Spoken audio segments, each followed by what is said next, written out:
Assalamualaikum warahmatullahi wabarakatuh. Perkenalkan, nama saya Ulfa Malini. Saya dari jurusan Pendidikan Islam Anak Usia Dini. Di sini saya akan menjelaskan integrasi nasional yang merupakan tugas dari mata pelajaran Pendidikan Kewarganegaraan. Integrasi nasional adalah usaha dan proses mempersatukan perbedaan yang ada pada suatu negara sehingga terciptanya keserasian dan keselarasan secara nasional. Integrasi nasional secara antropologis, menurut KBBI, dapat diartikan sebagai proses penyesuaian di antara unsur-unsur kebudayaan yang berbeda sehingga mencapai suatu keserasian fungsi dalam kehidupan masyarakat. Integrasi nasional secara politis, menurut KBBI, integrasi nasional secara politis berarti penyatuan berbagai kelompok budaya dan sosial dalam kesatuan wilayah nasional yang membentuk suatu identitas nasional. Integrasi nasional. Yang pertama, adanya percobaan invasi asing. Yang kedua, adanya KKN. Dan yang ketiga, adanya kriminalitas. Upaya integrasi nasional. Yang pertama, menerapkan rezim terbaik bagi Indonesia. Yang kedua, merumuskan kebijakan yang konkret. Yang ketiga, pembinaan kepemimpinan yang arif dan efektif. Dan yang keempat, membangun dan menghidupkan terus komitmen masyarakat Indonesia.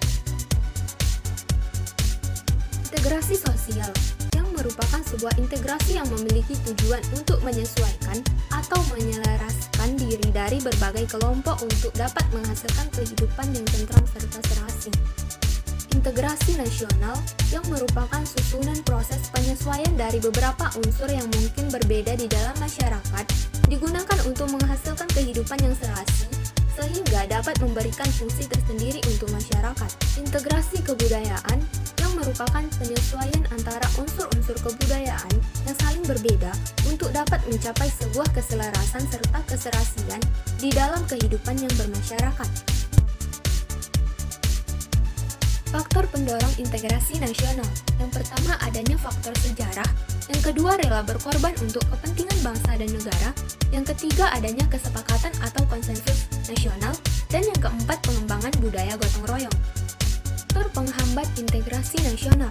Yang pertama, adanya paham etnosentrisme. Yang kedua, besarnya kemungkinan ancaman yang berasal dari dalam maupun luar negeri. Syarat terciptanya integrasi nasional. Yang pertama, terpenuhinya kebutuhan setiap anggota masyarakat oleh anggota masyarakat lainnya.